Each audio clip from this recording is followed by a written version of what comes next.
Harvard विश्वविद्यालय द्वारा कराए गए एक अध्ययन के मुताबिक 85% मौकों पर इंसान को नौकरी या तरक्की उसके नज़रिए की वजह से मिलती है, जबकि अक्लमंदी या खास तथ्यों और आंकड़ों की जानकारी की वजह से केवल 15% मौकों पर ही मिलती है। ताज्जुब की बात है कि जिंदगी में कामयाबी दिलाने में तथ्यों और आंकड़ों की केवल 15% हिस्सेदारी होती है, पर शिक्षा के मद यानी कि एजुकेशन आइटम की सारी रकम इन्हीं चीज़ों को पढ़ाने में खर्च की जाती है। दोस्तों, अंग्रेजी भाषा में एटीट्यूड यानी कि नज़रिया सबसे महत्वपूर्ण लफ्ज है। यह जिंदगी के हर पहलू पर असर डालता है, यहाँ तक कि आदमी की निजी और व्यावसायिक जिंदगी पर भी। क्या कोई आदमी अच्छे नज़रिए के बिना अच्छा अफसर बन सकता है? क्या कोई छात्र अच्छे नज़रिए के बिना अच्छा छात्र बन सकता है? क्या माँ बाप, शिक्षक, सेल्समैन, मालिक या कर्मचारी अच्छे नज़रिए के बगैर अपना किरदार अच्छी तरह निभा सकते हैं? हमारा क्षेत्र चाहे जो हो, कामयाबी की बुनियाद तो नज़रिया ही है। अब सवाल आता है कि अगर कामयाब होने के लिए नज़रिए की इतनी अहमियत है तो क्या हमें ज़िंदगी के बारे में अपने नज़रिए की जांच परख नहीं करनी चाहिए? और क्या हमें खुद से यह सवाल नहीं करना चाहिए कि हमारा नज़रिया हमारे मकसद पर कैसे असर डाल सकता है? हेलो दोस्तों, मैं आलोक दिनकर और आज हम इस वीडियो में बताई गई इन 3 कहानी के माध्यम से नज़रिए के महत्व को अच्छे से समझेंगे और यह समझने की कोशिश करेंगे कि किस तरह से हम अपने नज़रिए को बदल सकते हैं। तो बिना समय गंवाएं इस वीडियो की शुरुआत करते हैं। एक आदमी मेले में गुब्बारे बेचकर गुजर बसर करता था। उसके पास लाल, नीले, पीले, हरे और इसके अलावा कई रंगों के गुब्बारे थे। जब उसकी बिक्री कम होने लगती तो वह हीलियम गैस से भरा एक गुब्बारा हवा में उड़ा देता।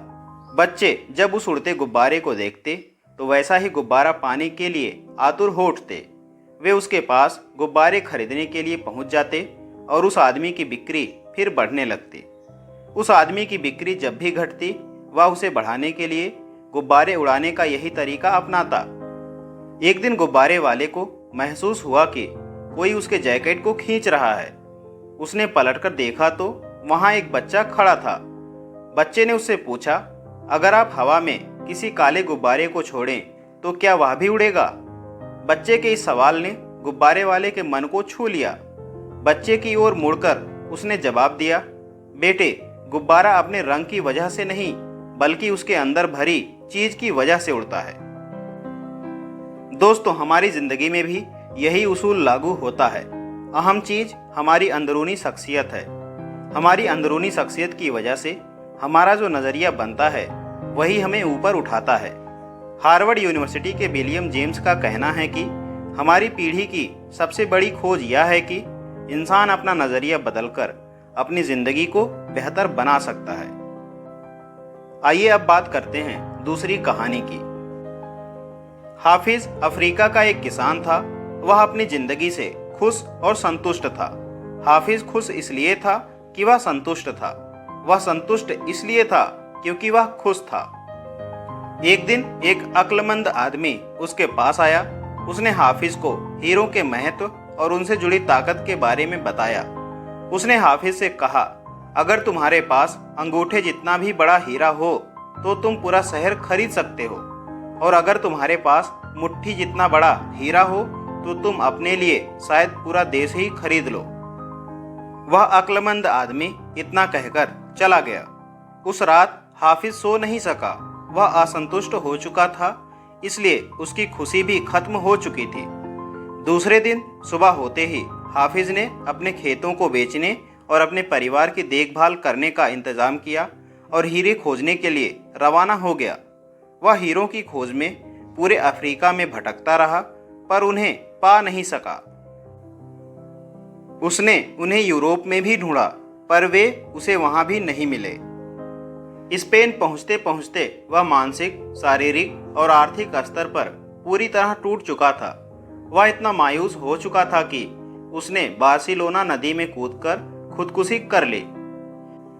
इधर जिस आदमी ने हाफिज के खेत खरीदे थे वह एक दिन उन खेतों से होकर बहने वाले नाले में अपने ऊँटों को पानी पिला रहा था।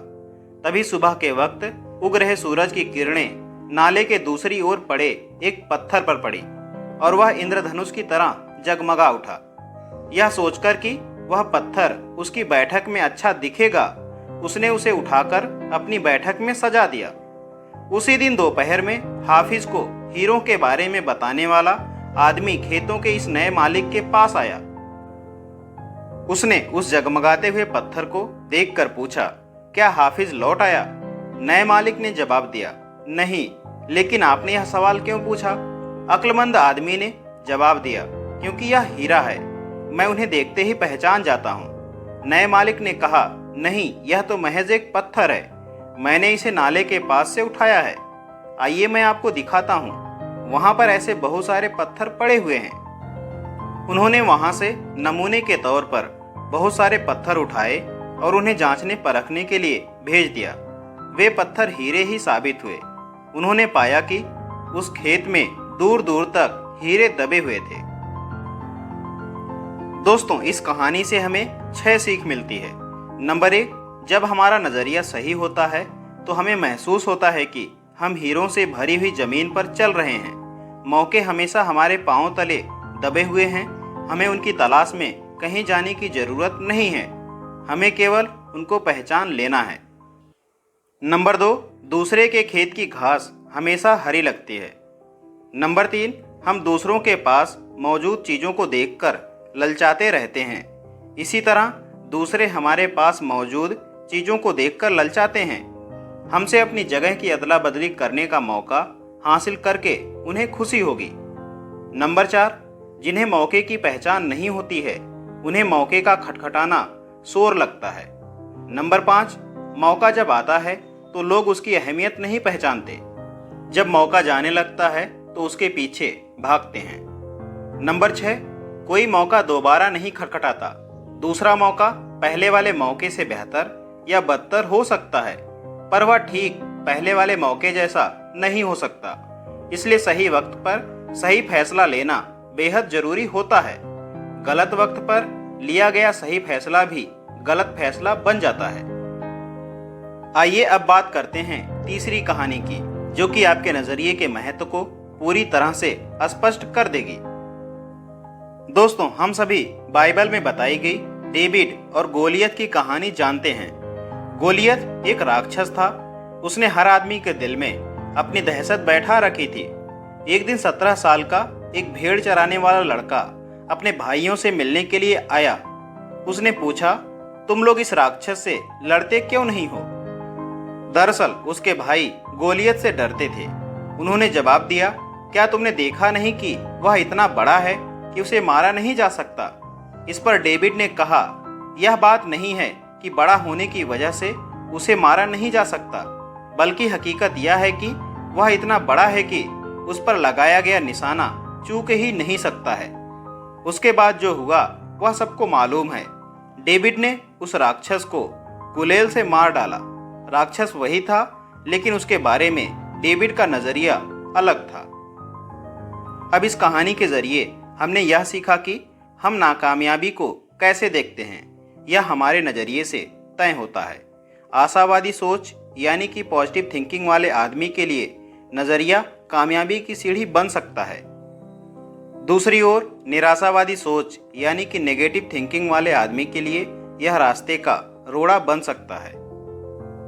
थिंक एंड ग्रो रिच और कई अन्य किताबों के लेखक नेपोलियन हिल का कहना है कि हर समस्या अपने साथ अपने बराबर का या अपने से भी बड़ा अवसर साथ लाती है।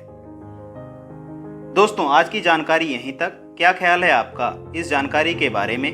कमेंट बॉक्स में अपनी राय में जरूर दें। और दी गई जानकारी अगर आपको पसंद आई हो तो ज़्यादा से ज़्यादा इस वीडियो को अपने लोगों तक शेयर करना बिल्कुल ना भूलें। जल्द मिलते हैं एक और ऐसे ही बेहतरीन वीडियो के साथ। वीडियो को पूरा देखने के लिए आप सभी का बहुत बहुत धन्यवाद।